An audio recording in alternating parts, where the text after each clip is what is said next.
All right, let's dive right in. Today, we're talking about Apache Spark, which is, and I'm not exaggerating here, the engine that pretty much runs our modern data world. If you've ever found yourself wondering how all that data gets processed so incredibly fast, well, you're about to find out. I mean, just think about it for a second. How does your favorite streaming app know exactly what to recommend next, like instantly? Or how does your bank manage to send you a fraud alert just seconds after a weird transaction happens? It really feels like magic, doesn't it? But, of course, it's not magic. It's just really, really smart technology. And yep, here's the secret ingredient. More often than not, the answer is Apache Spark. It's that core engine humming away behind the scenes, doing all the heavy lifting for analytics, machine learning, and especially those real-time jobs that make our digital lives run so smoothly. Now, this isn't just cool tech for the sake of cool tech. This is why you should care.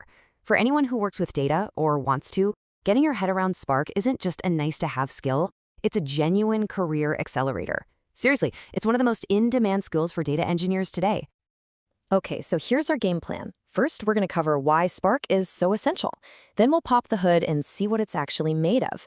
After that, we'll check out its programming tools, see it in action out in the wild, and finally, we'll see where it fits into the whole modern data engine picture.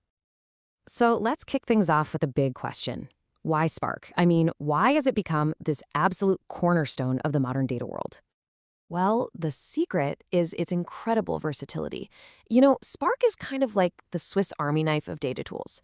It's not just a one-trick pony.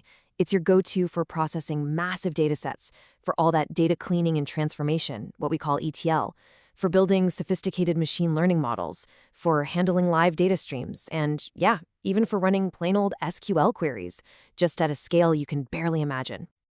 And when I say massive scale, I'm not kidding. We're talking about petabytes of data. To put that into perspective, just 1 petabyte is 1,000 terabytes. It's a mind-boggling amount of information, and Spark was built from the ground up to chew through all of it with incredible speed. All right, so we know why it's so important. Now, let's pull back the curtain and see how this thing actually works. Let's take a look at the architecture.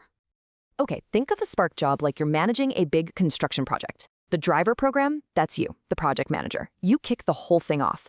The first thing you do is go to the cluster manager. Think of this like your HR department, and it assigns your crew.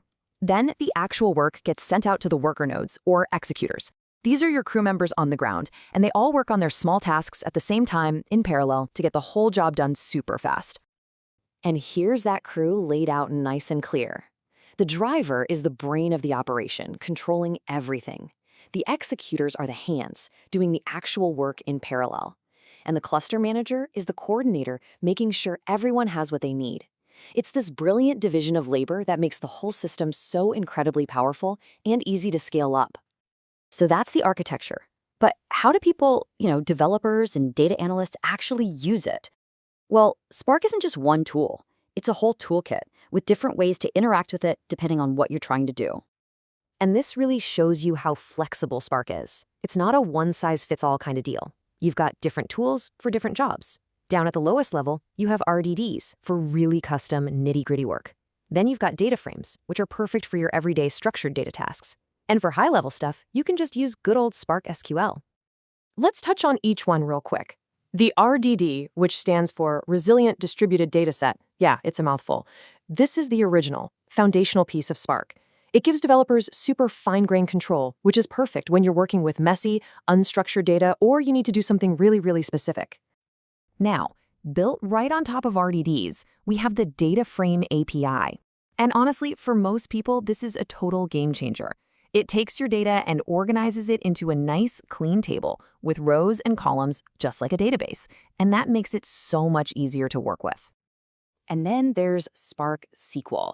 This is just fantastic. It means that literally anyone who knows SQL, which is one of the most common languages in the data world, can immediately tap into the incredible power of Spark.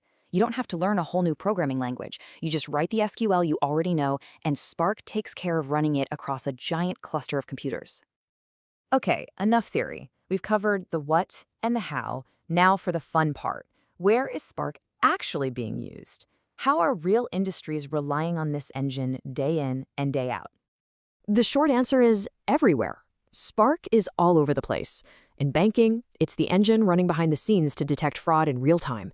In retail and e-commerce, it's powering those recommendation engines that always seem to know what you want to buy next. Even in healthcare, it's used for really complex jobs like analyzing patient data. It's truly a foundational piece of modern business. And the list just keeps on going. Telecoms use it to analyze their networks. The ride-sharing app you use, it's probably using Spark for route optimization and to calculate your ETA. Cybersecurity firms use it to spot threats. Marketing teams use it to get that perfect 360-degree view of their customers. You get the idea. It's everywhere. Okay, for our last section, let's zoom all the way out and look at the big picture. Where exactly does Spark fit inside the huge, complex world of a modern data ecosystem? This right here is a pretty standard blueprint for a modern data pipeline. You've got user events, like clicks on a website, streaming into a tool like Kafka. Then Spark Streaming jumps in and processes that data as it arrives, in real time. The clean processed data gets stored, and from there, it's used to power everything from BI dashboards to machine learning models. Spark is the central processing brain of the whole operation.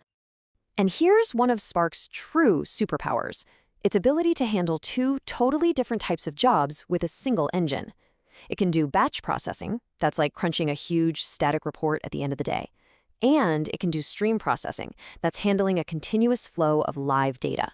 By unifying these two, Spark saves companies a ton of time, money, and headaches from having to build and manage two completely separate systems.